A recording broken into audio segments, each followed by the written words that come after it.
विचलित हुआ हो कि मेरे से बहुत बड़ी गलती हो गई, मैंने इतना बड़ा स्टेप एकदम से ले लिया। भंडारेकार के जीवन में वो नहीं आया, क्योंकि वो पहले पहलुओं को जीत चुका है। और वो पहला पहलू क्या है? चित्त वित्त काया, इन तीनों को अर्पण करने से पहले का जो स्टेप है वो है श्रद्धा। और वही हम आज के इस विषय में लेंगे कि भगवान श्री चक्रधर स्वामी जी के सानिध्य में 4 प्रकार के भक्त भगवान श्री कृष्ण गीता में कहते हैं, जिनमें आर्त है, जिज्ञासु है, अर्थार्थी है और ज्ञानी है। आर्त जिसके मन में केवल यही भाव है कि मुझे परमात्मा मिले। जिज्ञासु कि वो परमात्मा कौन है, और अर्थार्थी कि मैं आपको भगवान आपकी भक्ति करता हूं और आपकी भक्ति के बदले मैं आपसे कुछ चाहता हूं। और चौथा भक्त भगवान बतलाते हैं ज्ञानी च भरतर्षभ। अर्जुन चौथा मेरा भक्त जो है वो ज्ञानी, जो ज्ञान युक्त प्रत्येक कर्म को करता है। इन 4 ही कैटेगरीज में ये सभी भक्त समावेश हैं। आज हम जिस पात्र के बारे में जानेंगे उस पात्र का नाम है एलाइसा, जो दादोस की रिश्ते में मासी लगती है। पंजाबी में मासी, हिंदी में मौसी बोलते हैं। दादोस बीड़ से भगवान का पर्व काल मना करके गए श्री गोविंद प्रभु महाराज जी का दर्शन करने के लिए श्री क्षेत्र परमेश्वरपुर, वहां पर गए। और श्री गोविंद प्रभु महाराज जी के दर्शन करने के उपरांत दादोस के मन में इच्छा जागृत हुई कि मैं भगवान का दर्शन करने के लिए दोबारा जाऊं। परंतु भगवान का एक ठिकाना नहीं है। भगवान एक गांव को छोड़ते हैं, दूसरे गांव की तरफ जाते हैं। एक गांव को छोड़ करके दूसरे गांव जाते हैं, क्योंकि कल ही बतलाया कि आर्ता ते परमेश्वर वाड़ो वाड़ी दिवसती। आर्त के लिए ही परमात्मा गांव गांव शहर शहर जाकर के अपने भक्तों का संशोधन करते हैं, अपने भक्तों को खोजते हैं। केवल भिक्षा उनका जीवन नहीं है, परमात्मा हमारी भी खोज कर रहे हैं। और हम जितने भी जीव हैं वो सभी उस परमात्मा के एक प्रकार से सानिध्य में हैं, क्योंकि भगवान के 4 प्रकार के दान देने की बात भी हमने कल जानी कि भगवान 4 प्रकार से इस जीव को अपनी तरफ आकर्षित करते हैं। किन किन के द्वारा? दृष्ट, स्पर्श, आलाप और अंतःकरण के द्वारा। अंतःकरण के द्वारा परमात्मा इस जीव का चिंतन करते हैं, और जब जिस जीव का चिंतन करते हैं वो जीव परमात्मा की तरफ वेधित होता है, आकर्षित होता है। अब दादोस के मन में इच्छा जागृत हुई कि मैं भगवान के दर्शन करूं, तो श्री गोविंद प्रभु महाराज जी को दादोस पूछता है, महाराज कि मुझे अब भगवान के दर्शन कहां होंगे, किस गांव में होंगे महाराज? तो श्री गोविंद प्रभु महाराज दादोस को कहते हैं कि दादोस, अब तुम्हारे को महाराज कनाशी नामक स्थान पर मिलेंगे। अगर तुम भगवान को मिलना चाहते हो, श्री चक्रधर स्वामी जी को, तो तुम्हारे को कनाशी गांव की तरफ जाना चाहिए। दादोस अपने घर वापस आया और वहां पर दादोस को तैयारी करते हुए देख दादोस की मौसी, जिसका नाम एलाइसा है, वो दादोस को पूछती है, दादोस कहां जाने की तैयारी है? क्या तैयारी कर रहे हो? कहां जा रहे हो? दादोस कहता है कि मैं श्री चांददेव रावल गोसावी के दर्शन करने के लिए जा रहा हूं। और जैसे ही दादोस ने भगवान का नाम उच्चारण किया, वैसे ही एलाइसा को स्थिति हो गई। वो जो काम कर रही थी वो काम उससे छूट गया।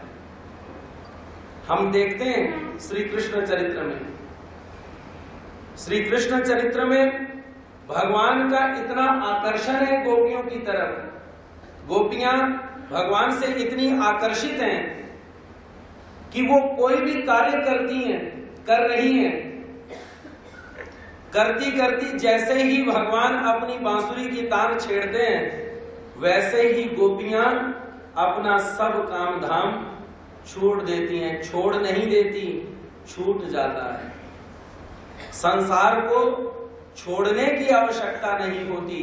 भक्त अपनी भक्ति के द्वारा इतना ऊपर उठ जाता है कि संसार उससे अपने आप ही छूट जाता है।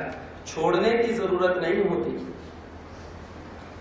गोपियां यही कहती हैं, श्यामा बंसी ना बुलाऊ तेरा खड़िया, श्यामा बंसी ना बुलाऊ तेरा खड़िया, तेरी बंसी ने करो की वखड़िया, तेरी बंसी ने करो की वखड़िया।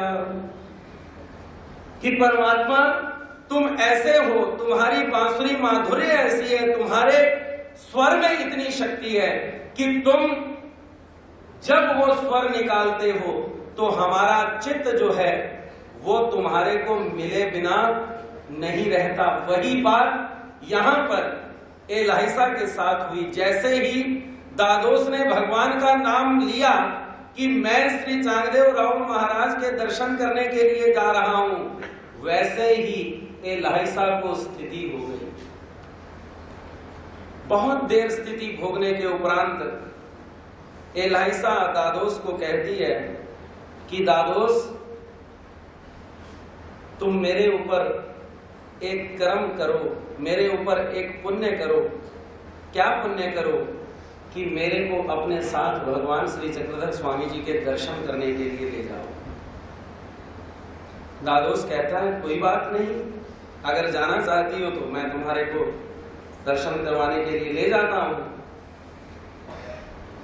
एलाइसा को साथ लेकर के दादोस रामस गांव पहुंचे। वहां पर अबाइसा, उमाइसा, महदाइसा, नागदेव, इन सभी को साथ में लेकर के साड़े गांव पहुंचे। साड़े गांव से इंद्रवट को, राइसा को लेकर के, ऐसे सभी भक्त जनों को साथ में लेकर के दादोस जो है वो भगवान श्री चक्रधर स्वामी जी के दर्शन करने के लिए कनाशी पहुंचा।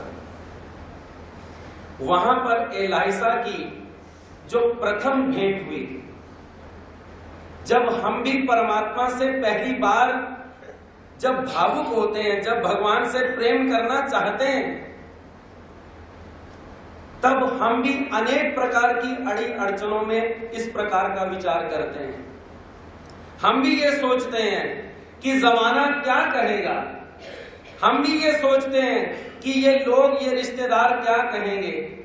जब वो पहली बार भगवान के दर्शन करने के लिए आई तो उसकी भी स्थिति वैसी ही है। जब भगवान के दर्शन करने के लिए आई, बाइसा ने भगवान के श्री चरणों को धोया और वो चरणामृत सभी भक्त जनों में बांट रही है। और उस पंक्ति में एलाइसा भी है। और मन में क्या विचार करती है? उस समय जाति भेदभाव बहुत होने के कारण वो अपने मन में विचार करती है कि अगर ये मेरे साथ वाले ले लेंगे चरणामृत तो मैं पी लूंगी, नहीं तो मैंने भी नहीं पीना। मन में इस प्रकार के विचार आते हैं। और वही जो प्रकार है वो हम सब में ही, सबके बारे में भी ऐसा ही है। हम भी अनेक प्रकार जीवन में अनेक बार भगवान की शरणागति स्वीकार भी करते हैं और अनेक बार परमात्मा की शरणागति को छोड़ते भी हैं, भगवान को अपनाते भी हैं। हम ये भी कहते हैं कि भगवान मेरी रक्षा करें, लेकिन हम अपना भी नहीं छोड़ते, हम अपनी भी चलाने का प्रयास जरूर करते हैं। हम अपनी तरफ से भी कोशिश लगातार लगे ही रहते हैं कि मेरी तरफ से मैं भी कुछ करूं। एलाइसा ने देखा कि सभी ने चरणामृत लिया और एलाइसा ने वो चरणामृत जो था, वो चरणामृत जैसे ही अंदर लिया, उसको एक बार और भगवान की स्थिति हो गई। उसका मन अब आकर्षित हो गया। पहले श्रवण से सुना उसने। इन 9 दिनों में हम जितने पात्रों के बारे में जानेंगे, वो जानने का उसके पीछे मुख्य उद्देश्य यही है कि हम उन पात्रों के बारे में श्रवण करें, जाने, कुछ सुने, और जो हमारे उन बातों में सहायक हो हमारे जीवन में, हम उनको उतारने का प्रयास करें, बनने का प्रयास नहीं। क्योंकि कोई भी आदमी वो एक ही होता है, याद रखना। कोई भी पात्र लीजिए, उसकी अपनी अपनी विशेषता के कारण वो भगवान को प्रिय है, और उस जैसा और कोई भी नहीं होता। वो सेकंड ही होता है, फर्स्ट कभी नहीं हो सकता। वो वही है। निर्भट भंडारेकार वो वही हो सकता है, दूसरा और कोई नहीं हो सकता। एलाइसा ने जब भगवान के चरणामृत को अपने अंदर प्रवेश करवाया, उसको भगवान ने स्थिति हुई, उस स्थिति के भरकाल में उसको अपनी होश ही ना रही। भगवान भक्तजनों को कहते हैं, इस माता को संभालो। और सभी भक्तजन जो हैं वो भगवान का रात का पूजा अवसर करने के उपरांत अपनी अपनी जगह पर चले जाते हैं। दूसरे दिन क्या होता है कि बाजार था दूसरे दिन उस गांव का। एलाइसा बाजार में गई कुछ सामान लेने के लिए। अब भगवान के प्रति आकर्षित है। पहले श्रवण से हुई, अब दर्शन से हुई। भगवान को देखा भी और भगवान का अनुभव भी हो चुका है, तो मन में इच्छा निर्माण हो गई कि मैं भगवान को कुछ दूं। जो पास हमारे हैं वो शाम का दिया है, जो पास हमारे हैं वो शाम का दिया है, फिर देने से इतना क्यों घबराना है। पर हम प्रत्येक क्षण हम घबराते रहते हैं। हम भगवान को ये कहते रहते हैं, भगवान सभी बातें आपकी करने के लिए मैं तैयार हूं, परंतु एक बात को छोड़ करके, आपको स्वीकार करने की बात छोड़ करके बाकी सभी बातें मेरे को मंजूर हैं। भगवान कहते हैं दिन में 2 बार या 3 बार मेरा स्मरण कर, हम स्मरण करने के लिए भी तैयार हैं। भगवान कहते हैं कि सभी को छोड़ दे, सभी देवी देवताओं की शरणागति को छोड़ करके मुझ अकेले की शरण में आ। हम वो भी स्वीकार कर लेते हैं, परंतु जब तीसरी बात भगवान संबंधियों को छोड़ने की बात कहते हैं, वहां पर हमारा कौमा लग जाता है। वहां पर हम कहते हैं कि नहीं, ये नहीं हो सकता। अभी मज शौचा दे के ले दाता, आपन पे झाला मागता, एक ची जन्म दे म्हणता, परी मीन देची। कविश्वर दास अपनी इस ओवी में ये बात स्पष्ट करते हैं, कहते हैं महाराज मैं इतना पापी हूं कि मुझ जैसे शौच जीव को, जिसके पास आपको देने के लिए कुछ भी नहीं, आप उसके द्वार पर आते हैं और उसके द्वार के पास आकर के आप उससे कुछ मांग करते हैं, उससे ये मांगते हैं कि एक जन्म मुझे दे। सिर्फ एक जन्म की मांग करते हैं, परंतु मैं कैसा हूं, मैं आपको एक जन्म भी नहीं दे पाता। मैं कितना दुर्भागी हूं, जो पूर्ण ब्रह्म परमेश्वर अवतार, जिसके केवल एक इशारे से सृष्टि, रचना, उत्पत्ति, पालन और प्रलय होता है, वो परमात्मा मेरे सामने आकर के अगर कुछ मांग करता है तो मैं उस मांग को पूरा नहीं कर सकता, मैं कितना दुर्भागी हूं। जब परमात्मा के साथ हमारा आकर्षण होता है, जब परमात्मा के, ये जान लीजिए कि जैसे वो माता अपने पिछले जीवन को देखना चाहती है उस दर्पण में, वो दर्पण आज तक दुनिया में नहीं बना। और जो ज्ञान का दर्पण है, उसी तरह से जो ज्ञान का भी दर्पण है, जो वो आपको आपकी वर्तमान स्थिति के बारे में ही दर्शाएगा कि आप वर्तमान में कैसे हो। भक्त बार बार अपने आप को उस ज्ञान रूपी आईने के सामने रखता है और अपने आप को देखता है कि मैं कहां पर हूं, मैं कहां पर हूं। और साधा एलाइसा अपने मन में विचार आया, अब आकर्षित हो चुकी है, तो आकर्षित का फल ऐसा कि फिर उसके बाद भगवान के अलावा कोई वस्तु प्रिय नहीं लगती। और जिसको सभी वस्तुएं प्रिय लगती हैं उसको भगवान प्रिय नहीं होते, और जिसको भगवान प्रिय होते हैं उसको अन्य वस्तुएं प्रिय नहीं होती। क्योंकि हमारे साधन दाता भगवान श्री चक्रधर प्रभु कहते हैं, अनंतु समाये तेथ आनिकु न समाये, आनिकु समाये तेथ अनंतु न समाये। जहां पर वो परमात्मा का निवास होता है वहां पर उस हृदय में और कोई भी चीज निवास नहीं कर सकती। और जिस चीज में, जिस हृदय में अन्य चीजों का, जहां पर जिस जीव ने स्थान दिया है वहां पर परमात्मा का निवास नहीं हो सकता। मेरे उजड़े दिल की बस्ती में आप आते तो पाप क्यों आते,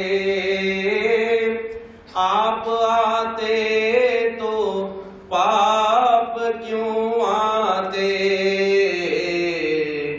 आप जिस बस्ती में नहीं बसते उस बस्ती में पाप